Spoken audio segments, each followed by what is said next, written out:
పప్పు రవ్వతో కమ్మగా ఇలా బర్ఫీ చేయండి. చాలా అంటే చాలా టేస్ట్‌గా ఉంటుంది. దీనికోసం పెద్దగా కష్టపడకుండా చాలా సింపుల్‌గా చేసే స్వీట్ రెసిపీ ఇది. దీనికోసం స్టవ్ పైన కళాయి పెట్టుకొని దీంట్లో 2 టేబుల్ స్పూన్ నెయ్యి వేసుకొని దీంట్లో 1 కప్పు బొంబాయి రవ్వ వేసుకొని లో ఫ్లేమ్‌లో నిదానంగా కలుపుతూ వేయించుకోవాలి. రవ్వ బాగా వేగిన తరువాత 1 కప్పు బొంబాయి రవ్వకి 2 కప్పులు వేడి నీళ్ళని పోసుకొని అలా కలుపుతూ ఉడికించుకోవాలి. ఇప్పుడు దీనిలో 1 కప్పు పంచదారని వేసుకొని బాగా కలుపుకోవాలి.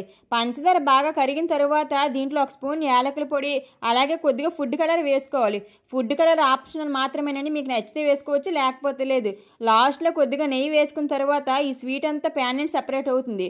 ఇప్పుడు దీన్ని అంతటిని నెయ్యి రాసుకున్న ప్లేట్లో వేసుకొని ఇలా ఈవెన్గా స్ప్రెడ్ చేసుకోవాలి. తరువాత దీనిపైన గార్నిష్ కోసం మనకు నచ్చిన డ్రై ఫ్రూట్స్ వేసుకొని కొద్దిగా చల్లారిన తర్వాత ముక్కలుగా కట్ చేసుకొని తింటే ఎంతో టేస్టీగా ఉండే రవ్వ బర్ఫీ అయితే రెడీ అయిపోయినట్లే. అంతేనండి, ఇలా సింపుల్గా రవ్వ బర్ఫీ చేసుకోవచ్చు.